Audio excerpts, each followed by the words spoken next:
মৃত ব্যক্তির পক্ষ থেকে কোরবানি করা যাবে কিনা আমরা এ প্রসঙ্গে আলোকপাত করতে চাই। আমরা জানি ইবাদত মৃত ব্যক্তির জন্য আবশ্যক নয়। মানুষ যখন মরে যায় তখন সকল ইবাদত বন্ধ হয়ে যায়। তবে হ্যাঁ, মৃত ব্যক্তির পক্ষ থেকে দান সাদাকা করার হাদিস রয়েছে।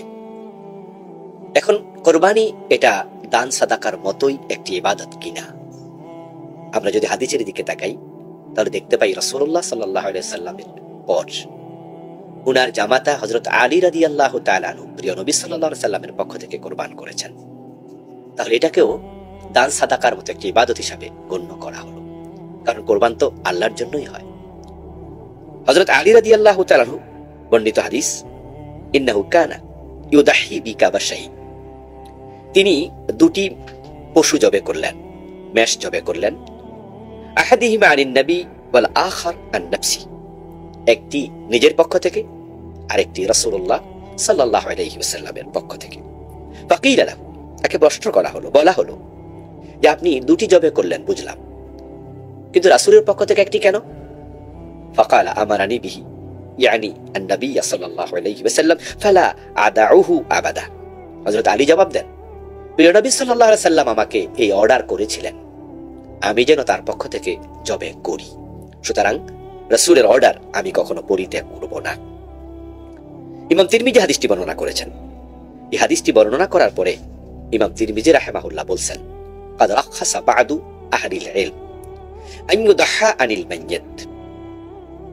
আহলে ইলমদের কেউ কেউ অনুমোদন করেছেন যে মৃত ব্যক্তির পক্ষ থেকে কোরবানি করা যেতে পারে। ওয়ালাম ইয়ারা বা'দুহুম আন ইউদাহা আনহু, তবে আহলে ইলমদের আরেক দল তারা অনুমোদন করেন না। তারা বলেন যে না, মৃত ব্যক্তির পক্ষ থেকে কোরবান করা যাবে না। তাহলে আলেমদের দুটি মত। একদল আলেম বলেন মৃত ব্যক্তির পক্ষ থেকে কোরবান করা যেতে পারে, আরেক দল আলেম বলেন না, মৃতের পক্ষ থেকে কোরবান করা যাবে না। তারপর ইমাম তিরমিজি রাহিমাহুল্লাহ বলছেন, ওয়াকালা ইবনুল মুবারাক ওয়ালা ইউদাহা আনহু। বিখ্যাত মুহাদ্দিস আব্দুল্লাহ ইবনে মুবারাক রাহিমাহুল্লাহ বলছেন, মৃত ব্যক্তির পক্ষ থেকে কোরবান করা যাবে না।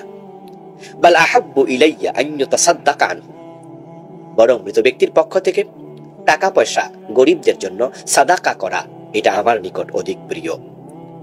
এরপর আব্দুল্লাহ ইবনে মুবারাক বলছেন, ওয়া ইন দুহিয়া, যদি কোরবান করাও হয়, ফালা ইয়াকুল মিনহা শাইআ, বরং ওই প্রাণীর গোশত খাবে না। ওয়া ইউতাসাদদাকু বিহা কুল্লাহা, বরং মৃত ব্যক্তির পক্ষ থেকে যদি কোরবান করা হয় তাহলে সবটুকু গরিবদের মাঝে সাদাকা করে দিতে হবে। উল্লেখ্য যে মৃত ব্যক্তির পক্ষ থেকে কোরবানি যদি কেউ করে সেটা নফল। এখন নফল কোরবান মৃত ব্যক্তির পক্ষ থেকে কেউ করলো, অথচ নিজের উপরে কোরবান ওয়াজিব, সে কোরবান করলো না। কোন সন্তান বলল আমার বাবার পক্ষ থেকে করলাম, অথচ তিনি মৃত, তা আপনারটা করবেন না? করলাম তো একটা, না আপনার উপর তো ওয়াজিব, আপনি তো জীবিত, এই জন্য নফলটা করে ওয়াজিবটা ছেড়ে দেবেন সে সুযোগ কিন্তু নাই। বরং জীবিতরা যদি কোরবান ওয়াজিব হয় আগে নিজের পক্ষ থেকে করবে, তারপরে আবার সুযোগ আছে যে আমি আমার মৃত মা বাবার পক্ষ থেকে করলাম। তাহলে যদি করে তাহলে ওই অংশের মাংসটুকু গোশতটুকু সাদাকা করে দেবে। আমরা 6 জনে মিলে একটি গরু কিনলাম, তো 6 জনের 6 ভাগ। এখন কেউ বলে 7 ভাগে কোরবান দেওয়ার তো সুযোগ আছে, একটা ভাগ রাসূলের পক্ষ থেকে দিয়ে দিলাম। সবাই বলে আমাদের আপত্তি নেই। তাহলে 7 ভাগ হলো, 6টা আমাদের নাম, 7মটা আল্লাহর হাবিবের নাম, এর নাম মানে আমাদের পক্ষ থেকে। এখন ওই 7ম ভাগের গোশতটা আমাদের পরামর্শ হলো আপনারা ভাগ করে খাবেন না, বরং এটা সাদাকা করে দেবেন। তবে যদি কেউ ভাগ করে খায় কোরবান বাতিল হবে না, এটা অনুত্তম হবে। আসসালামু আলাইকুম ওয়া রাহমাতুল্লাহ।